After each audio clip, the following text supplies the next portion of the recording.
Hey guys, my name is Necro, and it's tech time. Here, we're going to be looking at the 1050 Ti.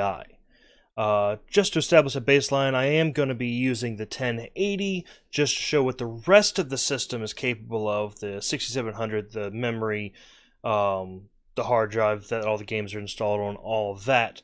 And then using the 1050 in that same system so we know we're seeing the maximum potential of that particular card. So first, just the baseline, using the 1080 to see what everything else can do, just to make sure that it is able to keep up. First, Valley averages about 100 frames per second.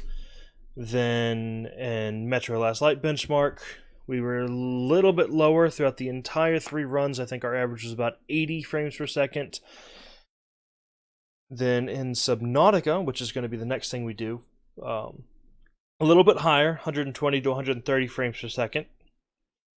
And also a really neat fish that I'd never seen before. I think it's a new addition to the game. It's some sort of hypno fish. Actually kind of want to... There it is! I had never... Yeah, words are hard. I'd never seen that before. That was really neat. Dishonored 2. Just in the fencing training with Corvo, about 120 frames per second. Again, absolutely everything turned up across the board, including super sampling when it came to the Metro Last Light benchmark, just because I want to push this as much as possible. With the exception of Doom, which is going to be the next one we do. I didn't have it on Nightmare just because the 1050 Ti can't even attempt it. Doom won't let you because it doesn't have enough memory. So we're on ultra settings here, and we actually were pushing 200 frames per second almost the entire time. We did drop below it a little bit when I was doing some combat, but I think the lowest I ever saw it was about 150 frames per second. Now, to compare that, exact same computer, just with the 1050 Ti instead of the 1080.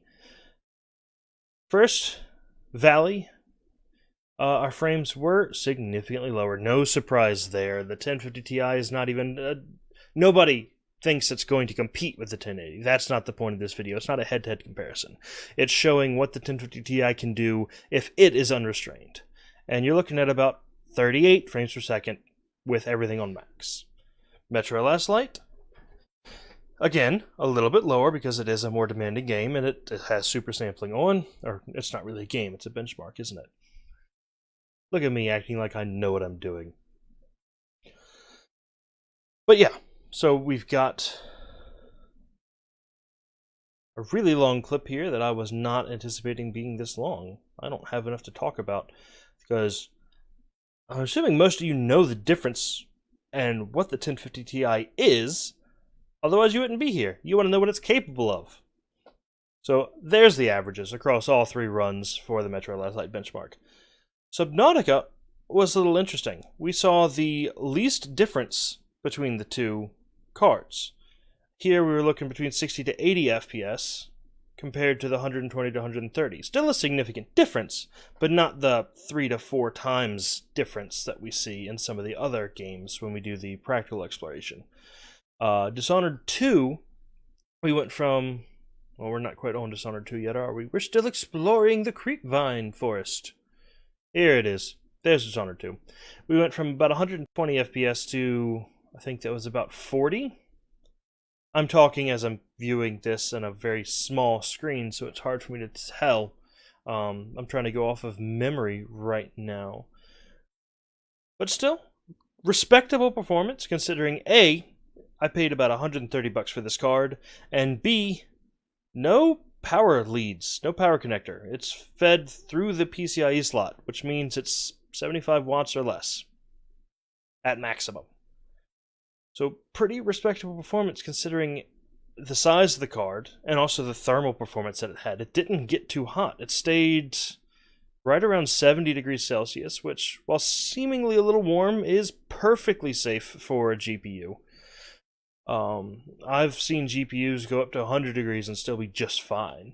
Now Doom, I always keep this one for last just because I love their readout for the stats. And you can actually see here, frame by frame, how many milliseconds the CPU and GPU are taking to render. So you can see the GPU is struggling here to keep up with the CPU. No surprise. Nobody's going to be pairing a 1050 Ti with a 6700K. But you can see that it is having roughly 4 times as long, 3 to 4 times as long, which is the same as the performance we saw in Dishonored 2, same with Metro Last Light, same with Valley. The only one that wasn't 3 to 4 times difference was Subnautica, which I can't really explain. But everything across the board in Max, and it did just fine. Everything's still gorgeous. So, ultimately, I'm really impressed for 3 main reasons. 1, size of the card, but the size of my hand. 2, cost. Only cost me about $130. 3, no power connector. It's fed entirely through the PCIe slot, so it's doing all that performance on 75 watts or less. So really neat. Am I going to say everybody needs to go out and buy one of these? Am I going to say it's the best card on the market? Absolutely not. It is a budget card. That's what it's designed to be. That's what it's marketed for. If you could hold off, if you don't need to upgrade right away, then sure. Hold off for a 1060 or maybe even a 1070. But if you're upgrading an older machine, you're not looking to do a brand new build, or you need to buy that computer right now because yours crapped out, or you just aren't that concerned with performance and you just want to get a computer that'll do what you need for as cheap as possible, this will do you just fine. So thank you guys so much for watching. If you like this video, thumbs up. If not, thumbs down. Subscribe if you'd like to see more, and as always, suggestions are welcome. So let me know in the comments below if there's something in particular you'd like to see, and I'll catch you guys next time.